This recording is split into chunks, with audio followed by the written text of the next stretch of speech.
ہم نے اپنے دینی وجود کے فکر مندی کے لیے، دین کو تحفظ فراہم کرنے کے لیے، اپنی ذات کو سچا مسلمان بنانے کے لیے توحید، اتباع رسول،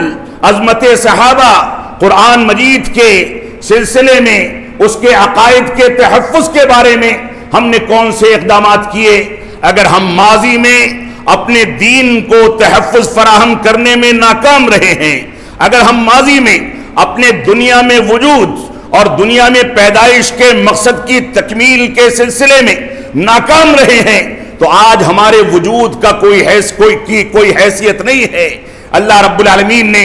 ایسے لوگوں کے وجود کو چوپایوں سے تعبیر فرمایا۔ اللہ رب العالمین نے فرمایا اولئک کالانعام بل ہم اضل، ایسے لوگ جو دین کے آنے کے بعد دین کو نہیں اپناتے، دینی شعور پیدا نہیں کرتے، دینی تعلیمات کے مطابق چلتے نہیں، نئی نسلوں کی اسلامی تربیت نہیں کرتے، توحید و اتباع کے مفہوم کو نہیں سمجھتے، ایسے لوگوں کی مثال کالانعام، چوپایوں کے طریقے سے ہے، بل ہم اضل، بلکہ یہ چوپایوں سے کہیں زیادہ گئے گزرے ہیں۔ آج کے مسلمانوں کی ایک بڑی تعداد، اگر اس کا جائزہ لیا جائے، اس کو اولاد چاہیے تو درگاہوں پر جا کر کے سجدہ کرتی ہے، اس کو کسی سے منتیں مانگنی ہیں تو غیر اللہ کے آگے ہاتھ اٹھاتی ہے۔ مسلمانوں کی ایک بڑی تعداد ایسی ہے جو سواد اعظم کا بھوت لے کر کے، اس کا زعم لے کر کے ساری دنیا میں ڈھڈورا پیٹتی ہے، لیکن اگر اس کے وجود کو دیکھا جائے، اس کی زندگی کا جائزہ لیا جائے، تو اتباع رسول کے نام پر ان کی زندگی کا دور دور تک رسول اکرم صلی اللہ علیہ وسلم سے محبت، آپ کی پیروی، آپ کی اطاعت اور آپ کی اتباع سے کوئی تعلق نہیں ہوتا۔ تو اس بے راہ روی کی زندگی، یہ بیکاری کی زندگی، قرآن و سنت سے دوری کی زندگی، گمراہی کی زندگی، دینی اصولوں سے بغاوت کی زندگی اختیار کر کے مسلمان کون سے وجود کو تحفظ فراہم کرنا چاہتا ہے؟ یہ ایک بہت بڑا سوال ہے۔ الحمد للہ نحمده ونستعینه ونستغفره ونعوذ باللہ من شرور انفسنا ومن سیئات اعمالنا، من يهده الله فلا مضل له ومن يضلل فلا هادي له، واشهد ان لا اله الا الله وحده لا شريك له، واشهد ان محمدا عبده ورسوله، اما بعد فان خير الحديث كتاب الله، وخير الهدي هدي محمد صلى الله عليه وسلم، وشر الامور محدثاتها، وكل محدثة بدعة، وكل بدعة ضلالة، وكل ضلالة في النار، فأعوذ بالله السميع العليم من الشيطان الرجيم، بسم الله الرحمن الرحيم، يا أيها الذين آمنوا من يرتد منكم عن دينه فسوف يأتي الله بقوم يحبهم ويحبونه، أذلة على المؤمنين أعزة على الكافرين، وقال الله تبارك وتعالى وما خلقت الجن والانس الا ليعبدون۔ محترم سامعین کرام، بزرگان دین، نوجوان ساتھیوں اور خواتین ملت اسلامیہ، اللہ رب العالمین نے ہم کو اسلام کی توفیق دی، اس بات کا شعور عطا فرمایا کہ ہم قرآن و سنت کو سمجھ سکیں، صحابہ کرام کے طریقے پر چل سکیں، قرآن و سنت کی پیروی کر سکیں اور اسلام کے مطابق زندگی کو ڈھال سکیں۔ یہ اللہ رب العالمین کا سب سے بڑا انعام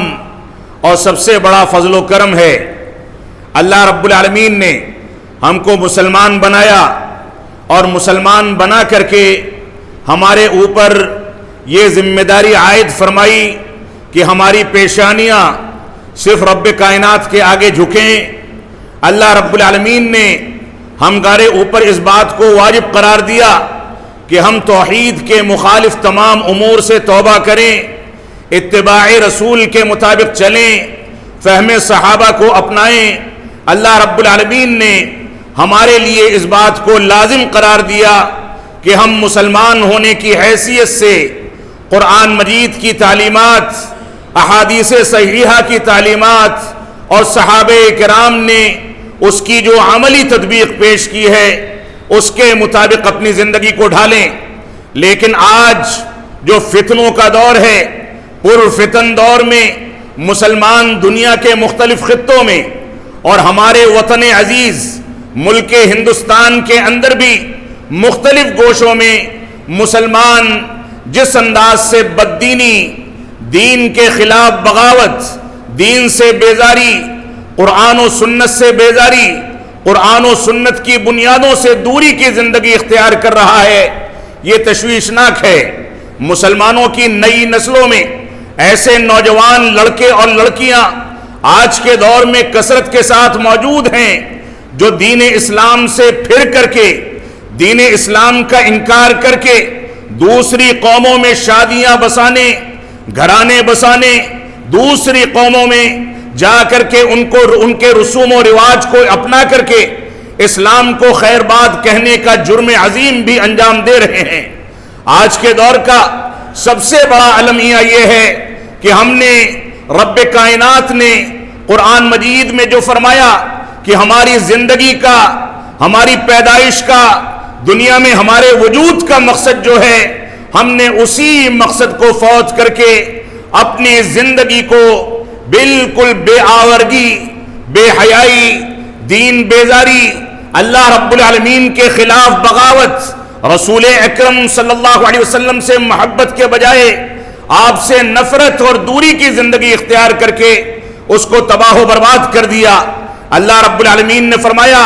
وَمَا خَلَقْتُ الْجِنَّ وَالْإِنسَ إِلَّا لِيَعْبُدُونَ، کہ ہم نے انسانوں کو اور جناتوں کو اس وجہ سے پیدا کیا ہے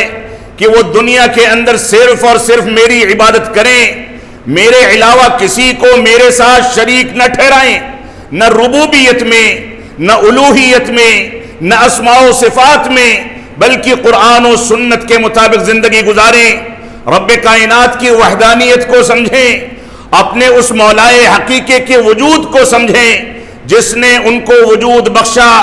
کھانے پینے کا سامان دیتا ہے، رہنے سہنے اور زندگی گزارنے کی صلاحیت عطا فرماتا ہے۔ اس رب کائنات کی شکر گزاری ادا کریں جس رب کائنات نے ان کو وجود دیا ہے، جو رب کائنات ان کی بیماریوں میں ان کو شفا یابی عطا فرماتا ہے، جو رب کائنات ان کو ماں باپ جیسی عظیم نعمتوں سے نوازتا ہے، جو رب کائنات ان کو شرعی علم کے ذریعے بہراور کرتا ہے، ان کے درمیان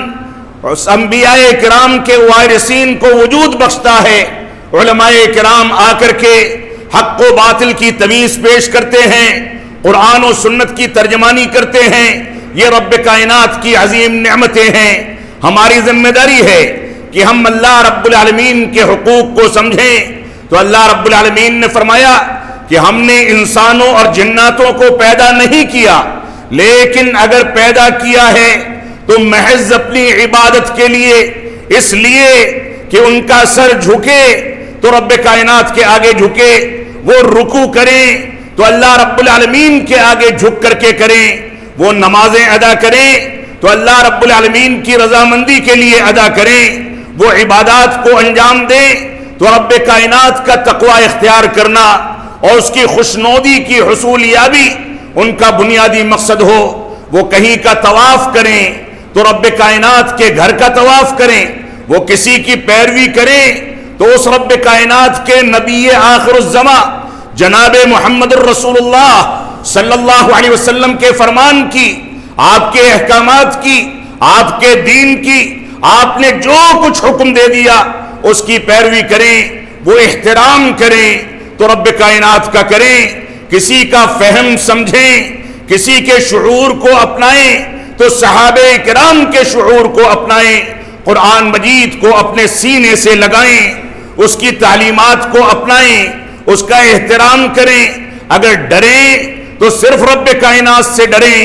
عبادت کریں تو صرف اللہ رب العالمین کی عبادت کو انجام دیں، وہ کوئی بھی کام انجام دیں، ساری کی ساری چیزوں میں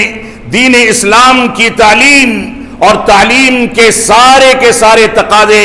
ان کا اولین فریضہ ہو جائے، یہ مسلمانوں کی ذمہ داری ہے۔ لیکن بدقسمتی ایسی ہے کہ نئی نسلوں میں نہ نماز کی پابندی کا رجحان ہے، نہ توحید کے تقاضوں کو سمجھنے کا رجحان ہے، نہ اتباع رسول کے تقاضوں کو سمجھنے کا رجحان ہے،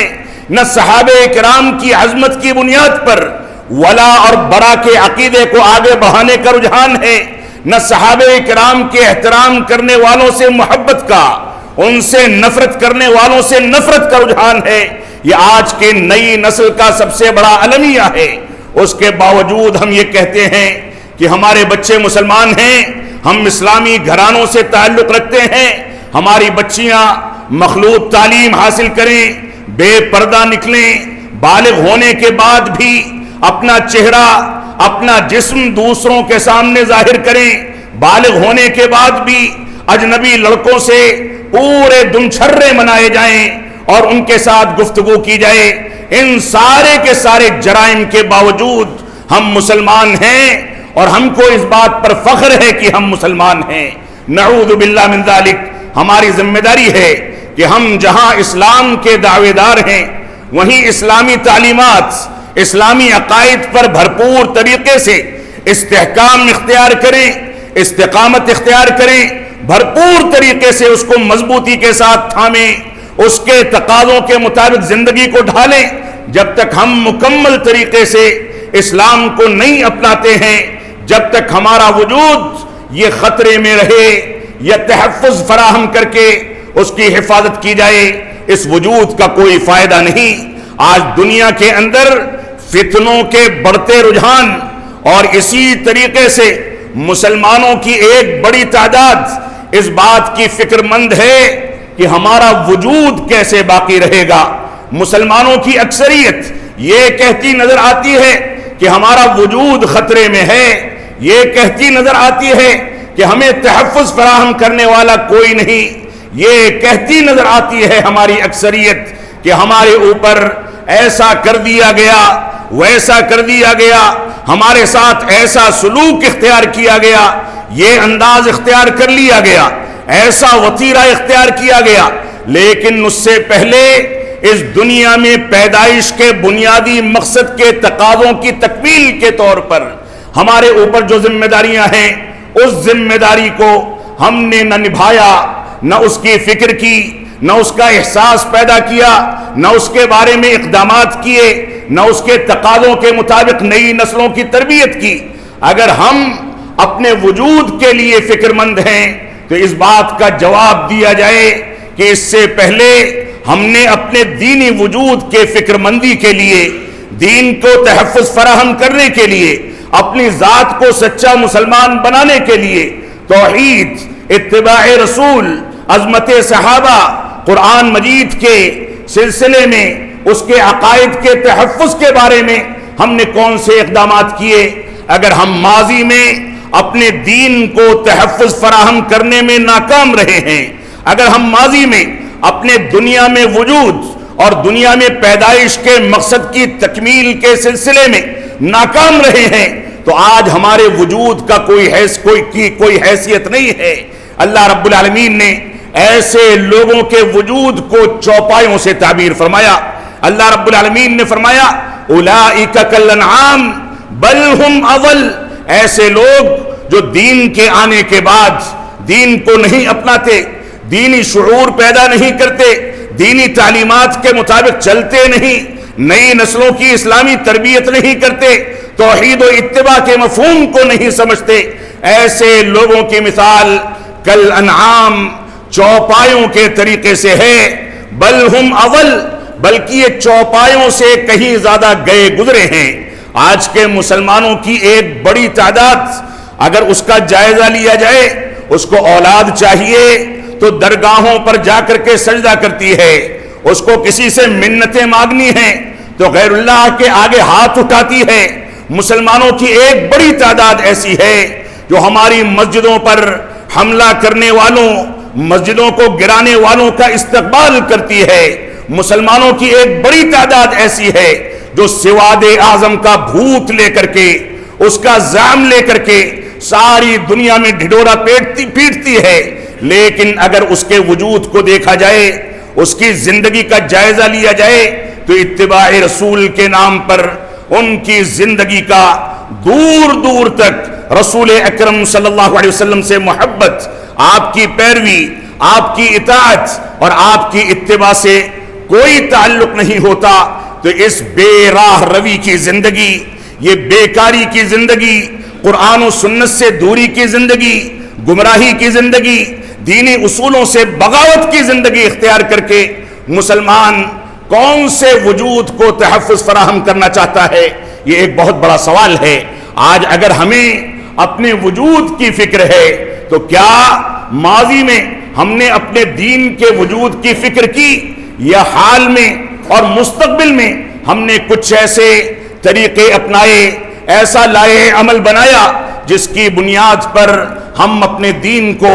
اپنے پیدائش کے مقصد کو، اللہ رب العالمین کی وحدانیت کو، اپنے نبی آخر الزماں کی پیروی کو، صحابہ کرام کی عظمت کو، قرآن مجید کے مقام کو اور دین اسلام کی تعلیمات کو، کیا اس لائحہ عمل کے ذریعے ہم تحفظ فراہم کرنے کے لیے اب تک تیار ہوئے ہیں یا نہیں ہوئے؟ یہ ایک بہت بڑا سوال ہے. آج مسلمانوں کو اگر اپنے وجود کو مضبوط کرنا ہے، مسلمانوں کو اپنے وجود کو تسلیم کرانا ہے، تو مسلمانوں کا اولین فریضہ یہ ہے کہ وہ اپنے دین کو تحفظ فراہم کریں. سورہ مائدہ کی ایک آیت کریمہ میں نے آپ کے سامنے تلاوت کی. اللہ رب العالمین نے فرمایا مسلمانوں کو، اور صرف مسلمانوں کو ہی نہیں بلکہ مومنوں کو مخاطب کیا گیا. فرمایا اے ایمان والو، یا ایھا الذین آمنوا من یرتد منکم عن دینہ فسوف یأتی اللہ بقوم یحبهم ویحبونہ اذلۃ علی المؤمنین اعزۃ علی الکافرین. اللہ رب العالمین نے فرمایا اے ایمان والو، جو لوگ ایمان لے آئے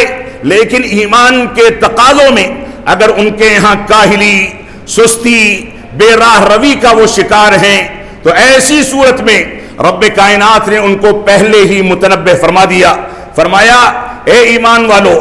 من یرتد منکم عن دینہ، تم میں سے جو اپنے دین سے پھر جائے گا، پلٹ جائے گا، اپنے دین کی بنیادوں کے سلسلے میں بے راہ روی کا شکار ہو جائے گا، دین کی تعلیمات کا انکار کر دے گا، دینی تعلیمات کے مطابق زندگی گزارنے کے بجائے اس سے بغاوت اور سرکشی کر لے گا، تو اللہ رب العالمین نے فرمایا فسوف یأتی اللہ بقوم یحبهم ویحبونہ. تو اللہ رب العالمین ایسے مسلمانوں اور ایسے بے راہ روی کے شکار مسلمانوں کی پرواہ نہیں کرتا ہے، ان کی فکر نہیں کرتا ہے. اللہ رب العالمین نے واضح کر دیا کہ ایسے لوگوں کو ہلاک کر کے، ان پر دشمنوں کو مسلط کر کے، ان کے اندر غیر اللہ کا خوف بیٹھا کر کے، ان کو قرآن و سنت سے دوری اختیار کرنے اور اس کے راستے پر چلا کر کے رب کائنات ان کو تباہ کر دے گا. یہ بڑی تعداد میں ہوں گے، لیکن ان کی مثال غثاء ان کا غثاء السیل ہوگی کہ جیسے سیلاب میں کوڑا کرکٹ بہ کر کے چلا آتا ہے، ہر جانب وہی نظر آتا ہے، ایسے ہی ان کی بڑی تعداد تو ہوگی لیکن ان کی مثال کوڑے کرکٹ اور ہلکے پن سے زیادہ کچھ نہیں ہوگی. ان کی حیثیت تو ہوگی، ان کا وجود تو ہوگا، لیکن ان کی حیثیت کا کوئی شمار نہیں کیا جائے گا. تو اللہ رب العالمین نے فرمایا ان کو تباہ کر کے، ان کو ہلاک کر کے، عذاب کا شکار بنا کر کے رب کائنات تباہ و برباد کر دے گا. فسوف یأتی اللہ بقوم یحبهم ویحبونہ. ان کو تباہ کر کے رب کائنات دوبارہ سے ایک ایسی قوم کو وجود بخشے گا جو قوم رب کائنات سے محبت کرتی ہوگی اور اللہ رب العالمین ان سے محبت کرتا ہوگا. بقوم یحبهم ویحبونہ اذلۃ علی المؤمنین اعزۃ علی الکافرین. ان کی ایک صفت یہ بھی بتائی گئی کہ یہ قرآن و سنت کے مطابق چلیں گے، اللہ رب العالمین اس بنیاد پر ان سے محبت کرے گا، یہ رب کائنات سے محبت کریں گے اور محبت کی بنیاد پر یہ گناہوں کے راستوں کو اختیار نہیں کریں گے، حرام خوری کو اختیار نہیں کریں گے، سود خوری کو اختیار نہیں کریں گے، شرکیات کے راستے کو اختیار نہیں کریں گے، بدعات و خرافات کے راستوں کو اختیار نہیں کریں گے، بلکہ یہ قرآن و سنت پر چلنے کی بنیاد پر اللہ رب العالمین کو اپنا محبوب بھی سمجھیں گے اور اس کے طریقے کو مضبوطی سے تھام کر کے بھی رکھیں گے۔ اعزۃ علی المؤمنین اذلۃ علی المؤمنین اعزۃ علی الکافرین، فرمایا یہی اتنا نہیں ہے، یہ ایمان کی بنیاد پر مسلمانوں سے محبت کرنے والے، ایمان کی بنیاد پر مسلمانوں سے الفت کا اظہار کرنے والے، اور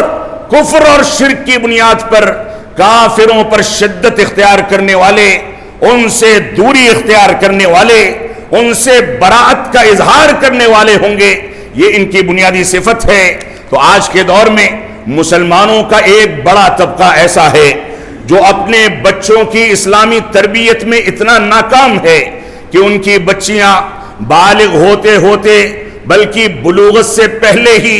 غیر قوموں کے بچوں کے ساتھ اپنے تعلقات روا رکھتی ہیں، موبائل فون کے فتنے کے ذریعے ان کے تعلقات قربت کی حد تک پہنچتے ہیں، اور نوبت یہ آتی ہے کہ ماں باپ کی ساری زندگی کی امیدوں پر پانی پھیر کر کے غیر اقوام میں بھاگ کر کے ہماری بچیاں شادی کر لیتی ہیں، ہمارے لڑکے ہماری مرضی کے خلاف شادیاں کر کے ان خاندانوں کو تباہ کر دیتے ہیں جن خاندانوں کے اندر نسل در نسل اسلام کی تعلیمات کو پنپنا چاہیے تھا، ایک دوسری نسل کے ساتھ اس بات کی وصیت کی جانی چاہیے تھی کہ نکاح کی خوشی کی تقریب میں بھی اگر آپ شرکت کریں تو وہاں تقوی اور پرہیزگاری کی تلقین کی جائے، آگے آنے والی نسلوں کو رب کائنات کا خوف اور ڈر کے بارے میں بتایا جائے۔ یہ نسلیں اگر بیچ سے کسی انداز کا انقطاع پیدا کر کے اور دوسری قوموں میں شادی کرتی ہیں تو اس بات کو سمجھ لیں وہ ماں باپ جنہوں نے ان کی تربیت کے بارے میں کوتاہی کی ہے، جیسے ان کی نیکیاں ان کے لیے صدقے جاریہ بننے والی تھی، لیکن غیر اقوام میں شادیاں کرنا،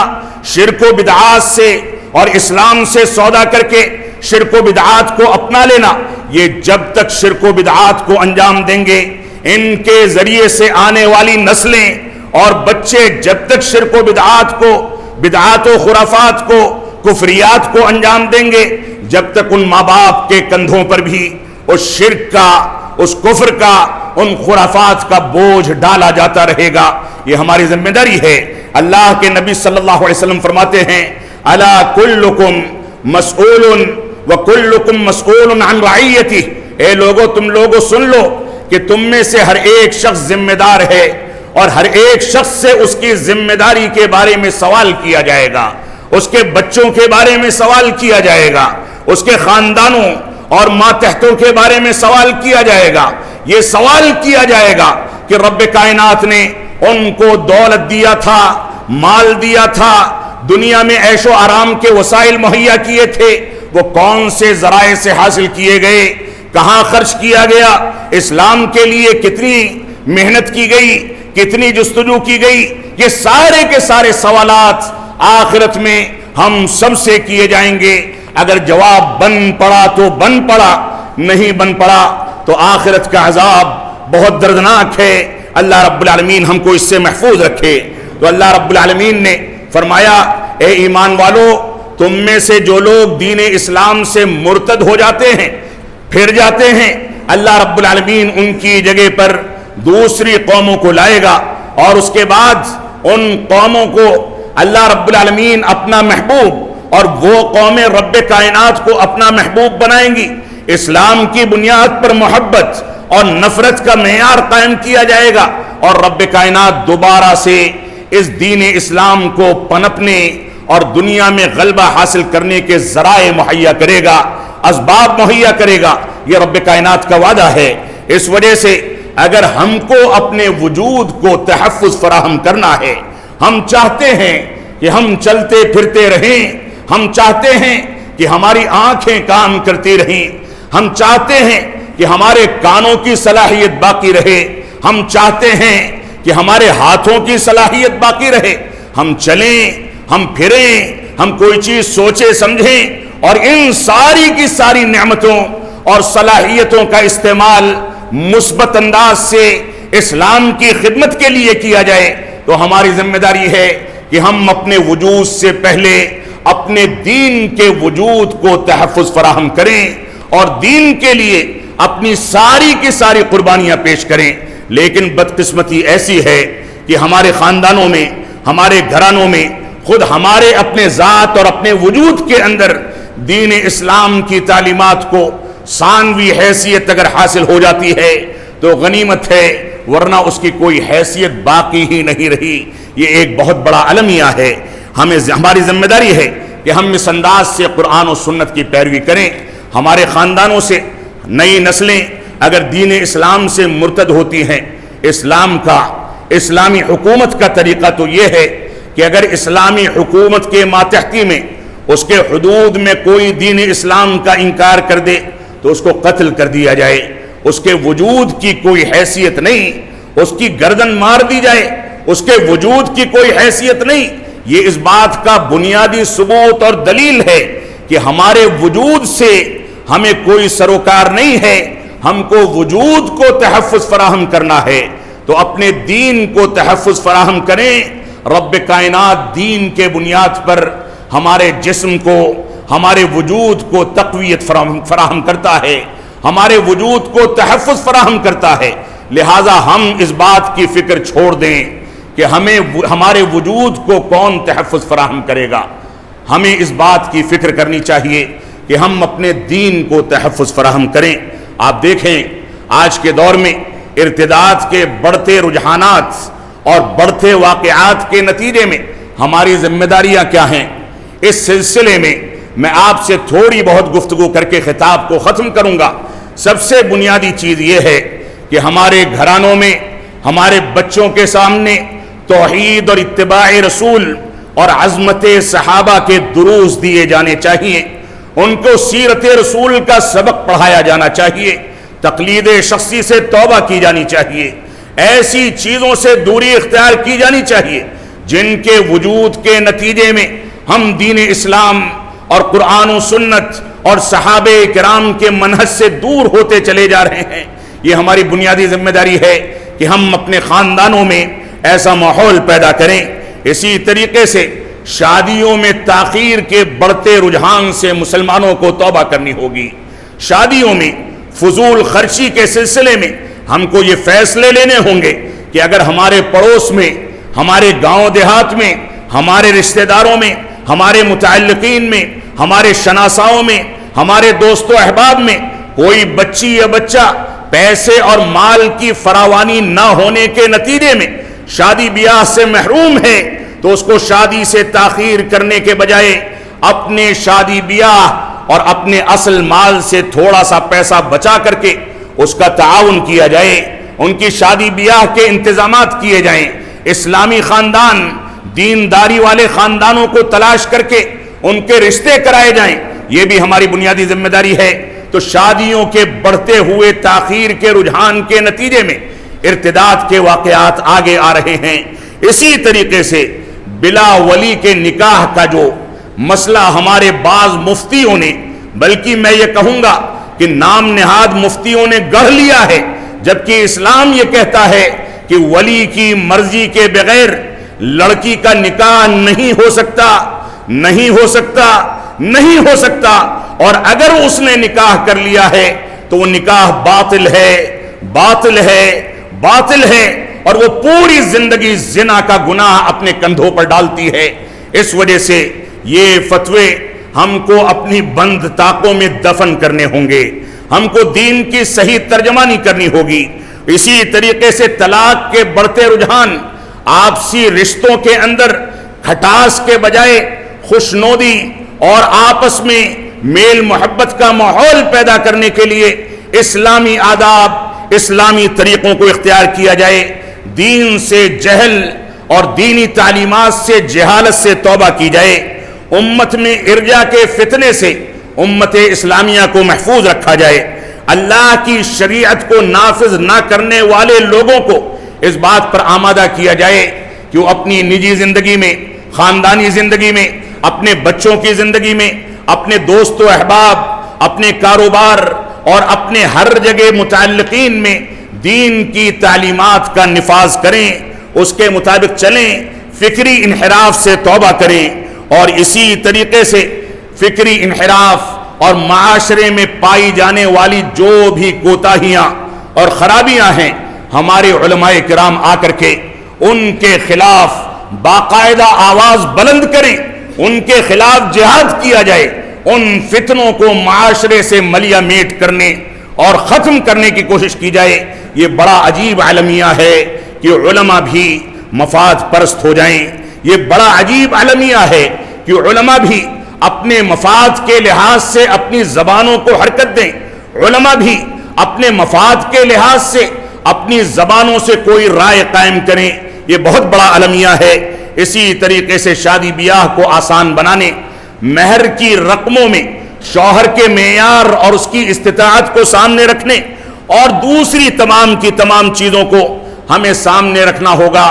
مخلوط تعلیم سے ہم کو اپنے بچوں کو بچانا ہوگا۔ مخلوط تعلیم کے نتیجے میں ارتداد کے واقعات، دوسری قوموں میں شادی بیاہ کرنے کے واقعات بڑھتے چلے جا رہے ہیں، تو مخلوط تعلیم سے بچوں کو بچایا جائے، بے حیائی، بے پردگی سے ان کو محفوظ کیا جائے، موبائل فون اور انٹرنیٹ کے بیجا استعمال سے ان کو باز رکھا جائے، اور بالخصوص لڑکیوں کے ہاتھ میں ان کی شادیوں سے پہلے موبائل فون قطعاً نہ دیا جائے، الا یہ کہ کوئی ضروری کام ہو، کوئی ضروری ضرورت ہو تو ہاتھ میں موبائل آئے اور اس کے بعد واپس لے لیا جائے، جبراً شادیوں کے رجحان کو ختم کیا جائے۔ بہت سے ماں باپ ایسے ہیں